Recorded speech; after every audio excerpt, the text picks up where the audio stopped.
Markets are dipping, so should you sell? Should you buy? What next? We have hit some major geopolitical tensions which have been rippling through the markets, let's be honest, over the last 18 months, but particularly in the last few weeks. And this throws up so many questions for investors, whether it's what should I do right now? What should I do in a week? When do I know when to sell? Should I actually be buying? If so, when do I know when the best point to buy is? What is the lowest point? What should I be doing with my investments? And when should I actually start to panic? Because I'm already panicking. I get it. And as somebody that worked as a financial advisor, this few weeks would have been really, really stressful. And I know that anybody that is working in the industry that is handling others' money and investments and trades will have also had a really stressful few weeks, because people inevitably, when they're watching their money go down, pick up the phone, get on the phone to the people that can make a change and really want to make a change, because anything you can do to try and stop that downward, what seems to be tumble, feels like the goal that you're going for. Equally, some people will be picking up the phone and saying, please put more money in, I need to get in whilst the markets are down. And there is this constant push and pull. But a lot of it really is just down to panic. And in today's video, I'm going to get into two charts that I absolutely love that give the key answers to all of these questions. When you should invest, when you should sell, and what you should do for that long-term investing success to ride out geopolitical bumps in the road like what we've seen over the last few weeks.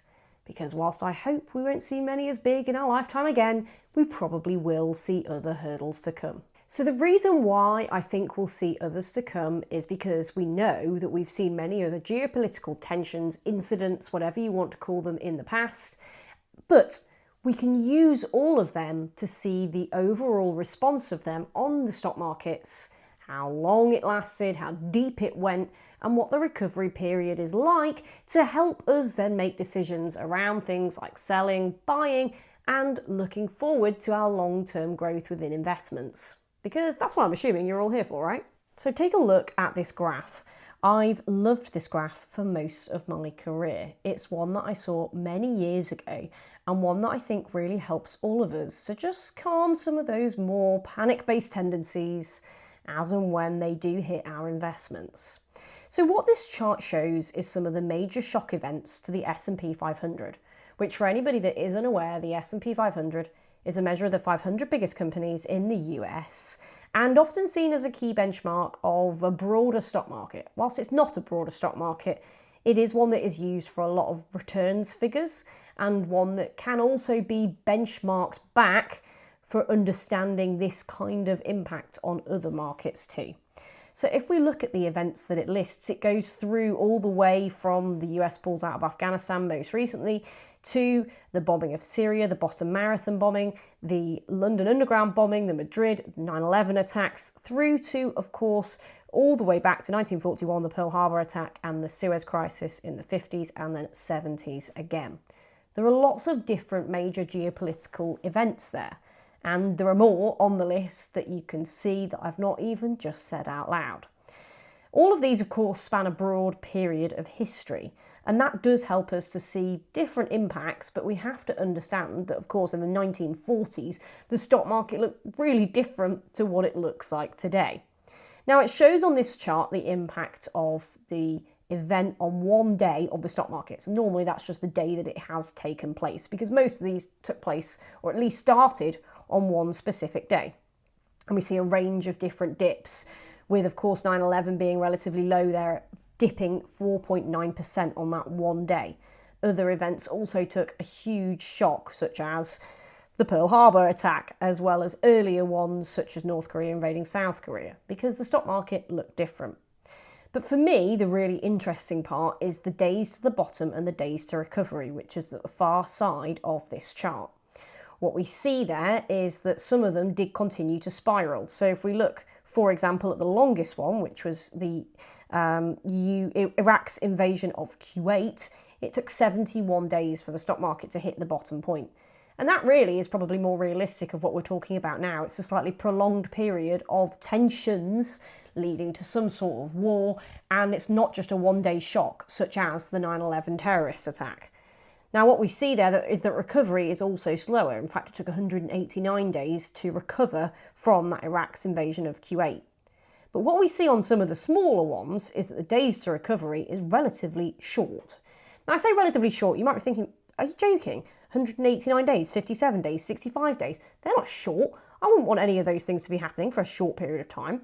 But actually, what you start to think is, when you're considering your investments and taking into account that long-term view of at least 5 years, 20 days is absolutely nothing.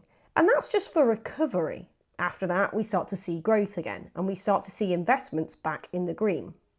So what this overall chart really shows to me is that actually, no matter what goes on with geopolitics, we see a period of dipping, and then we do see a recovery afterwards. How long it takes to recover depends on the incident and the severity of which it impacts the overall stock markets. Of course, combined with many other things too, such as which industries are affected, which countries are involved, how expensive it is, and anything else going on in the world that time too. But the key takeaway is that in the long run, the stock market does continue to recover and come back up again. What all of this says to me is that the people who are picking up the phone and saying, please sell, get rid of my investments, oh my gosh, when should I sell? The answer is you shouldn't. Because what that chart shows is that the recovery does happen. And geopolitical impacts, shocks are just those. They're shocks through the market. And those that are looking to sell will then potentially be missing out on what is to come, the recovery and the growth afterwards. So let's take a look at my next favourite chart. Now, this next chart is all about timing the market. And once again, it helpfully uses the S&P 500 over a slightly shorter time period, 2003 to 2022. But what it shows is the cost of missing out on days if you do sell. Now, what we see is the value of $10,000 and how it would be if it was invested over that time period, and it just remained invested for all of the days. Now, the next jump down shows what happens if you miss out on 10 of the best days in the market. Now, you might think, why would you want to miss out on 10 of the best days? That's just stupid. Who would do that? But actually, what we see is that 7 of the 10 best days took place in bear markets. Now, bear markets are the term that we use to describe markets which are traditionally coming down. So, whilst most people would be thinking, that's just really stupid, actually, markets are going down in that time. So, generally, people wouldn't be thinking, oh, what a great time, let's get involved. We just don't know when those 7 or indeed 10 days and best days are going to be.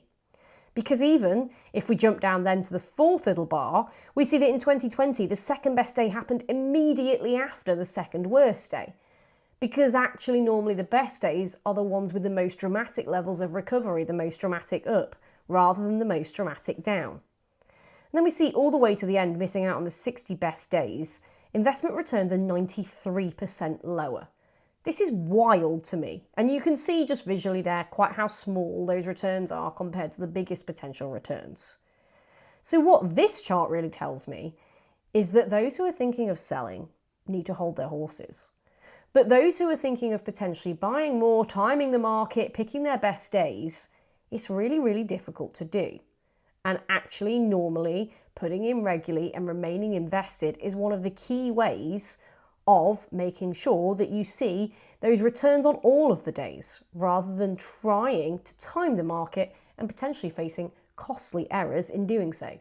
In those bear market days, the 7 of the 10, how could you possibly know which one was going to be the bottom or the top? Now, of course, there are many people out there with hundreds of tools at their disposal that allow for lots of analysis, that allow for lots of data patterns. And don't get me wrong, I do back these. And if you have access to them and you want to get involved in them, great.